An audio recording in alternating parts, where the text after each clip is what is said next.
بسم اللہ الرحمن الرحیم صلاۃ و سلام علیک یا رسول اللہ۔ سامعین مکرم، قربانی کے فضائل و مسائل آپ کے سامنے پیش کیے جا رہے ہیں۔ یہ مسائل مجلس علماء نظامیہ پاکستان نے ترتیب دیے ہیں اور علماء کرام کی پوری ٹیم نے تحقیق کے بعد ان مسائل کو لکھا ہے۔ یہ جامعہ نظامیہ رضویہ پاکستان کا فیضان ہے اور یہ علمی فیضان آپ کے سامنے پہنچایا جا رہا ہے۔ تو مجلس علماء نظامیہ پاکستان کی اس کاوش کو آپ کے سامنے پیش کیا جا رہا ہے۔ آپ ان مسائل کو توجہ سے سنیں، سمجھیں اور عمل کی نیت کرتے ہوئے دوسروں تک پہنچائیں۔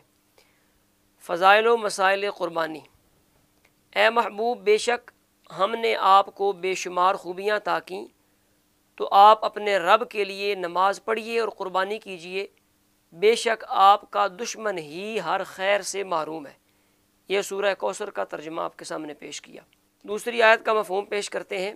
اللہ کے ہاں ہرگز نہ ان کے گوشت پہنچتے ہیں اور نہ ان کے خون، البتہ تمہاری طرف سے پرہیزگاری اس کی بارگاہ تک پہنچتی ہے۔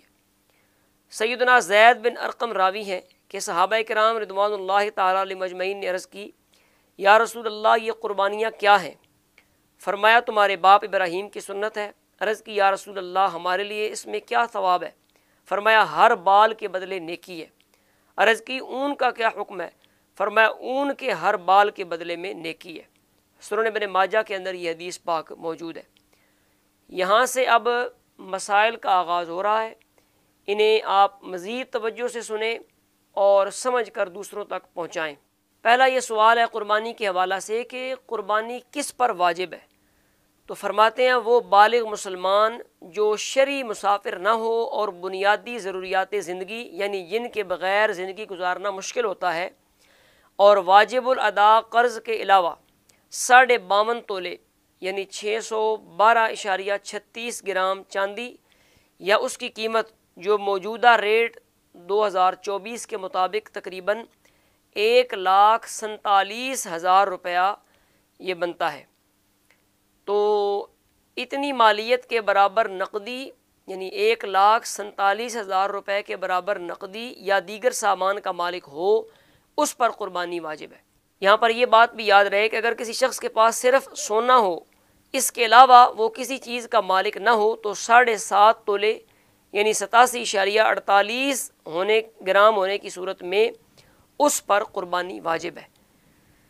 اب زکوٰۃ اور قربانی کے نصاب میں جو بنیادی فرق ہے اسے بیان کیا جا رہا ہے۔ تو فرماتے ہیں، زکوٰۃ اور قربانی کے نصاب میں 2 بنیادی فرق ہیں۔ نمبر 1، زکوٰۃ کی ادائیگی صاحب نصاب بننے کے 1 سال بعد فرض ہوتی ہے، جبکہ قربانی واجب ہونے کے لیے سال گزرنا شرط نہیں۔ قربانی کے 3 دنوں میں کسی وقت بھی مذکورہ بالا شرائط پائی جائیں تو قربانی واجب ہے۔ دوسرا فرق یہ ہے زکوٰۃ اور قربانی کے نصاب کے حوالہ سے کہ زکوٰۃ صرف بڑھنے والے اموال پر لازم ہوتی ہے، یعنی بڑھنے والے اموال میں سونا چاندی اور نقدی کیش اور سامان تجارت یہ چیزیں شامل ہیں۔ تو زکوٰۃ ان چیزوں پر لازم ہوتی ہے، جبکہ قربانی واجب ہونے کے لیے بڑھنے والا مال ہونا ضروری نہیں۔ قربانی کے نصاب میں بنیادی ضروریات زندگی سے زائد تمام چیزیں شمار کی جاتی ہیں، چاہے وہ زیر استعمال ہوں یا نہ ہوں، مثلاً خالی پلاٹ، ضرورت سے زائد گھر، سواریاں اور ملبوسات، کرایہ پر دیا ہوا مکان، اضافی کتابیں وغیرہ۔ یعنی جس شخص پر صدقہ فطر واجب ہے اس پر قربانی بھی واجب ہے۔ وجوب سے متعلق چند اہم مسائل کو مزید بیان کیا جا رہا ہے۔ نمبر 1، اگر قربانی واجب ہو تو جانور ذبح کرنا لازم ہے، اس کی قیمت صدقہ کرنا کافی نہیں۔ نمبر 2، قربانی گھر میں صرف ایک شخص یا صرف مرد حضرات پر ہی واجب نہیں، بلکہ جتنے مرد و عورت صاحب نصاب ہوں سب پر الگ الگ قربانی واجب ہے۔ یہ عورتوں کے لیے نہایت قابل توجہ مسئلہ ہے۔ نمبر 3، صاحب نصاب پر قربانی کرنا واجب ہے، جبکہ سید عالم صلی اللہ تعالیٰ علیہ وآلہ وسلم اور دیگر کو ایصال ثواب کے لیے قربانی کرنا مستحب ہے۔ نیز اگر صاحب نصاب اپنی طرف سے قربانی نہ کرے اور دیگر کی طرف سے کرے، جیسے کہ بعض لوگوں نے گھر میں باری بنائی ہوتی ہے، تو واجب چھوڑنے کی وجہ سے ایسا شخص جو کر رہا ہے وہ گناہگار ہوگا۔ جو شخص صاحب نصاب ہے مگر وقتی طور پر اس کے پاس نقد کیش موجود نہیں، اس پر قرض لے کر قربانی کرنا لازم ہے۔ 5ویں نمبر پر جس شخص نے قربانی کی منت مانی ہو اس پر ہر صورت میں قربانی واجب ہے اگرچہ وہ صاحب نصاب نہ ہو۔ اور 6 نمبر پر جس شخص پر گزشتہ سالوں میں قربانی واجب تھی مگر ادا نہیں کی، اس پر لازم ہے کہ اس وقت کے ریٹ یعنی مارکیٹ ویلیو کے مطابق جانور کی قیمت صدقہ کر دے۔ اب قربانی کی اہمیت کے حوالہ سے حضور علیہ الصلوۃ والسلام کا فرمان پیش کیا جا رہا ہے۔ سیدنا ابو ہریرہ رضی اللہ تعالیٰ عنہ سے روایت ہے، حضور علیہ الصلوۃ والسلام نے ارشاد فرمایا، مفہوم ہے جو شخص گنجائش کے باوجود قربانی نہ کرے وہ ہماری عیدگاہ کے قریب نہ آئے۔ سنن ابن ماجہ کے اندر یہ حدیث پاک موجود ہے۔ اب دوسرا یہ سوال ہے کہ کس جانور کی قربانی کی جائے، تو فرماتے ہیں قربانی کے جانور 3 قسم کے ہیں۔ نمبر 1 اونٹ، اس کی عمر کم از کم 5 سال ہونا ضروری ہے۔ نمبر 2 گائے بشمول بھینس، اس کی عمر کم از کم 2 سال ہونا ضروری ہے۔ نمبر 3 بکری بشمول بھیڑ دمبا، اس کی عمر کم از کم 1 سال ہونا ضروری ہے۔ البتہ دمبا یا بھیڑ کا 6 ماہ کا بچہ جو دور سے دیکھنے میں 1 سال کا معلوم ہوتا ہو اس کی قربانی جائز ہے۔ جانور کے اوصاف بیان فرما رہے ہیں۔ مستحب یہ ہے کہ قربانی کا جانور زیادہ قیمت والا، فربا یعنی فیٹی اور عمدہ گوشت والا ہو اور اس میں کوئی عیب ڈیفیکٹ نہ ہو، یعنی اس کے کان، آنکھیں، ہاتھ، پاؤں بالکل درست ہوں۔ البتہ معمولی عیب معاف ہے اور زیادہ عیب ہو تو اس کی قربانی صحیح نہیں۔ وہ جانور جن کی قربانی درست نہیں ان کو بیان کیا جا رہا ہے۔ لنگڑا جو قربان گاہ تک نہ جا سکے، جو کمزوری کی وجہ سے کھڑا نہ ہو سکے، جو بیماری کی وجہ سے چارہ نہ کھائے، اندھا یا کانا جس کا کانا پن ظاہر ہو، جس کے پیدائشی طور پر دونوں یا ایک کان نہ ہو، جس کا کان یا دم 1/3 سے زیادہ کٹی ہو، جس کی ناک کٹی ہو یا پاؤں کٹا ہو، جو دانت گر جانے کی وجہ سے چارہ نہ کھا سکے، جس کا سینگ جڑ سمیت ٹوٹ چکا ہو، پیدائشی طور پر سینگ نہ ہو تو قربانی جائز ہے۔ جس میں نر اور مادہ دونوں کی علامتیں ہوں، جو صرف گندی چیزیں کھاتا ہو، جس کے تھن کٹے ہوں، جس بکری کا 1 تھن خشک ہو، جس گائے کے 2 تھن خشک ہوں، یہ جو ساری چیزیں بیان کی ہیں اگر ان میں سے کوئی بات کسی جانور میں پائی جائے گی تو اس کی قربانی جائز نہیں ہوگی۔ اوصاف سے متعلق مزید اہم مسائل بیان فرما رہے ہیں۔ خسی، بھینگے اور جس کی اون کاٹ لی گئی ہو سب کی قربانی جائز ہے، قربانی ہو سکتی ہے۔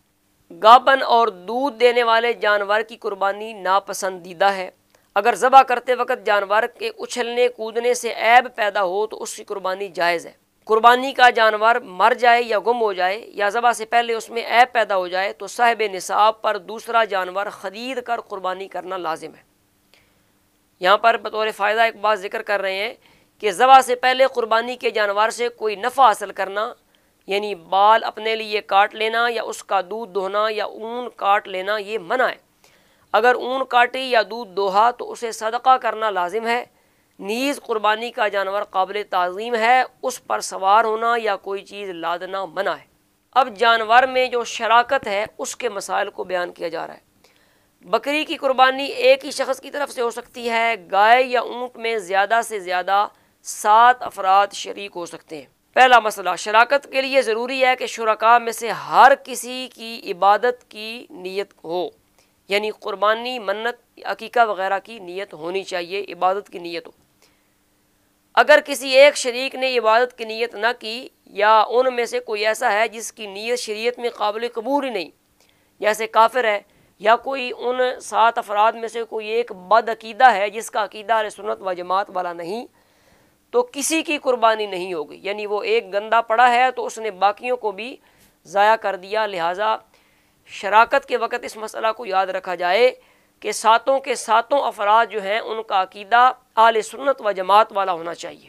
نیز شراکت کے لیے ضروری ہے کہ کسی شریک کا حصہ 7ویں حصہ سے کم نہ ہو۔ مثلا جانور کی قیمت ہے 1,75,000 تو ہر شخص پر کم از کم 25,000 روپیہ دینا لازم ہے۔ قربانی کا وقت ذکر کر رہے ہیں۔ قربانی کا وقت 10 ذوالحجہ شہر میں نماز عید کی ادائیگی کے بعد سے 12 ذوالحجہ کا سورج غروب ہونے تک ہے۔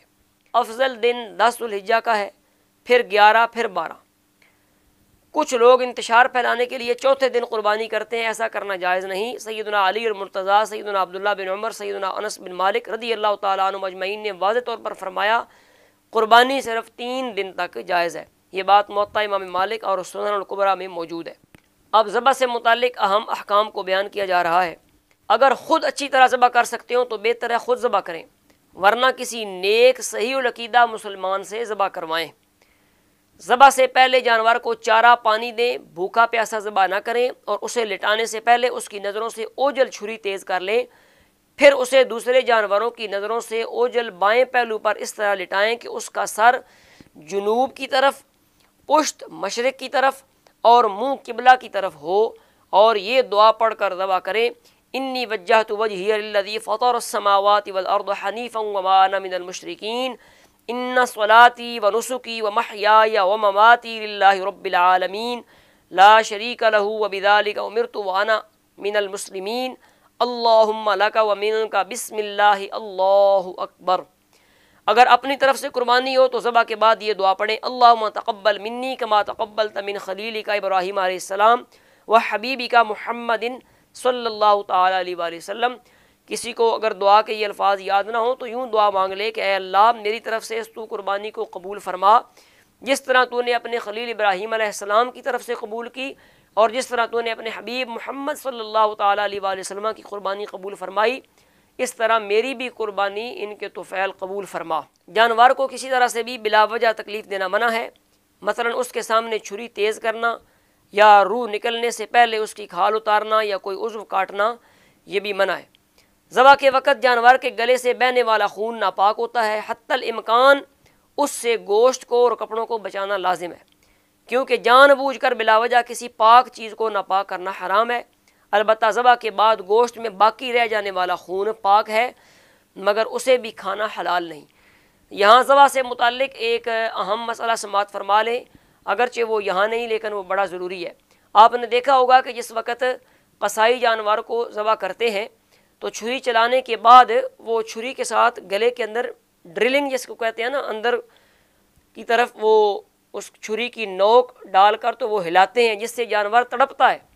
تو یہ جانور کو اذیت دینا ہے، یہ جانور کو تکلیف دینا ہے، یہ منع ہے اور یہ عمل مکروہ ہے۔ لہذا قصائیوں کو ذبح کرنے سے پہلے یہ بات سمجھا لی جائے۔ ایک تو نے یہ بات کہیں کہ وہ ضرور جس وقت چھری چلا رہے ہوں تو چھری چلانے والا قصائی اپنی زبان سے کہے بسم اللہ اللہ اکبر، اور دوسری بات یہ ہے کہ وہ ذبح کرتے وقت شرعی طریقے کے مطابق ذبح کرے اور جانور کو تکلیف نہ دے، جس طرح عام طور پر قصائی وہ ڈرلنگ کرتے ہیں اور جانور کے گلے کے اندر وہ چھری کی جو نوک ہے وہ گھونپتے ہیں اور مارتے ہیں۔ اس سے ان کا فائدہ یہ ہوتا ہے کہ جانور کی روح اور جسم میں جو جان ہے وہ جلدی نکل جاتی ہے اور جانور ذرا جلدی ٹھنڈا ہو جاتا ہے۔ تو اس سے قصائیوں کا فائدہ تو وہ تو حاصل کر لیتے ہیں، لیکن اس تکلیف کے ساتھ وہ اس عمل مکروہ کا ارتکاب کر کے وہ ثواب کو ضائع کرتے ہیں۔ تو قصائیوں کو یہ مسئلہ ضرور سمجھایا جائے۔ اب آگے گوشت وغیرہ کی تقسیم کے حوالے سے بیان کر رہے ہیں کہ گوشت قربانی کا جو ہے اس سے کچھ کھا لینا مستحب ہے، دوسرے مسلمانوں کو بھی دے سکتے ہیں۔ بہتر ہے کہ گوشت کے 3 حصے کریں، ایک حصہ فقراء کے لیے، ایک حصہ رشتہ داروں اور دوستوں کے لیے، اور ایک حصہ گھر والوں کے لیے۔ یہاں پر یہ بات یاد رہے کہ منت اور وصیت کی قربانی کا تمام گوشت فقراء کو دینا یہ لازم ہے۔ قربانی کی کھال اور دیگر اضافی چیزیں مثلا اوپر ڈالنے والا کپڑا، رسی اور گرے کا ہار وغیرہ کسی بھی نیک کام کے لیے صدقہ کر دے اور خود بھی استعمال کر سکتے ہیں۔ البتہ قربانی کی کوئی چیز اپنے استعمال کے لیے بیچنا یا ذبح کرنے والے کو اجرت کے طور میں دینا یا بد عقیدہ لوگوں کو دینا یہ بالکل جائز نہیں۔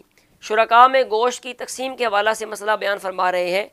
جب قربانی میں ایک سے زیادہ افراد شریک ہوں تو گوشت کا وزن کر کے حصوں کے مطابق تقسیم کرنا لازم ہے، اندازے سے تقسیم کرنا جائز نہیں، اور نہ ہی وزن کرنے سے پہلے شرکاء ایک دوسرے کو کمی بیشی معاف کر سکتے ہیں۔ البتہ اگر سب حصے دار کسی بالغ مسلمان کو مکمل طور پر مالک بنا دیں کہ وہ جیسے چاہے تقسیم کرے تو پھر وزن کرنا ضروری نہیں۔ اسی طرح کلیجی، مغز، پائے وغیرہ گوشت میں شامل کر دیے جائیں تو بھی وزن کرنا ضروری نہیں۔